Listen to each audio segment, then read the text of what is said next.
Super star Rajinikanth இப்போ Jailer 2 படத்தில் நடித்து முடிச்சிருக்காரு. இந்த ஜெயிலர் 2 படத்தை தொடர்ந்து தலைவர் 173 படத்தில் சூப்பர் ஸ்டார் நடிக்க போகிறாரு. மேலும் இந்த தலைவர் 173 படம் சிபி சக்கரவர்த்தியால் எடுக்கப்படுது. இந்த படத்தை முடித்த கையோட தலைவர் 174 ரஜினிகாந்த், கமல் மற்றும் நெல்சனோட கூட்டணியில் உருவாக போகுது. கண்டிப்பாக பிரம்மாண்டமான ஒரு படைப்பை நம்ம எதிர்பார்க்கலாம். அதை தொடர்ந்து இப்போ நமக்கு லேட்டஸ்ட்டாக கிடச்சிருக்க நியூஸ் என்னென்னா, ஜெயிலர் 2 படத்திலிருந்து பற்றி தான் அப்டேட் கிடச்சிருக்கு.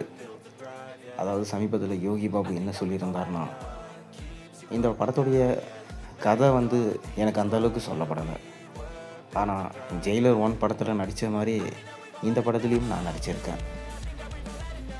முதல் பாகத்தில் டாக்ஸி டிரைவராக நான் எப்படி ரஜினிகாந்திடம் வம்பு இழுப்பணும், அதே போல் இந்த பாகத்துலேயும் வம்பு இருக்கிற சீன்ஸ் நிறைய இருக்குது.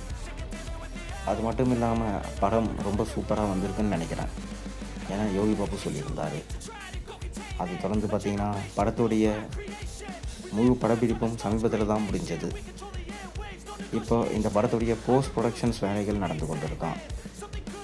படம் முடிஞ்ச கையோட கேக் வெட்டி எல்லோரும் செலிப்ரேட் பண்ணியிருந்தாங்க.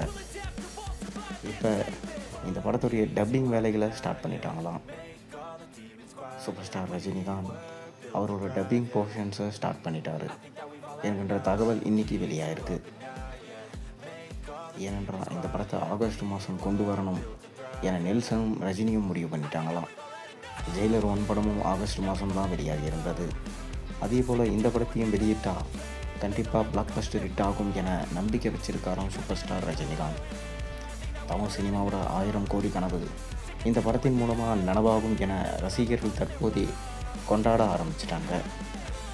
அது மட்டும் இல்லாமல் சூப்பர் ஸ்டாரோட படங்கள் என்றாலே திருவிழா தான்.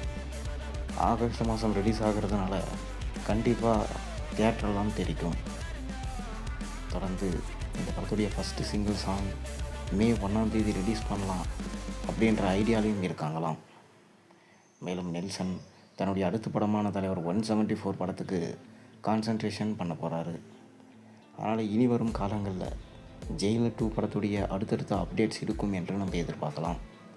நீங்கள் ஜெயிலர் 2 படத்துக்காக எந்த அளவுக்கு வெயிட் பண்ணுறீங்க? உங்களோட கருத்துக்களை மறக்காமல் கீழே கமெண்ட்டில் சொல்லுங்கள். மேலும் சேனலில் போடுற ஒரு வீடியோஸும் பிடிச்சிருந்தால் மறக்காமல் சேனலுக்கு சப்ஸ்கிரைப் பண்ணி லைக் பண்ணுங்கள், பெல் ஐகானை ப்ரெஸ் பண்ணுங்கள். அப்போ தான் போகிற வீடியோஸ் நோட்டிஃபிகேஷனாக சேரும்.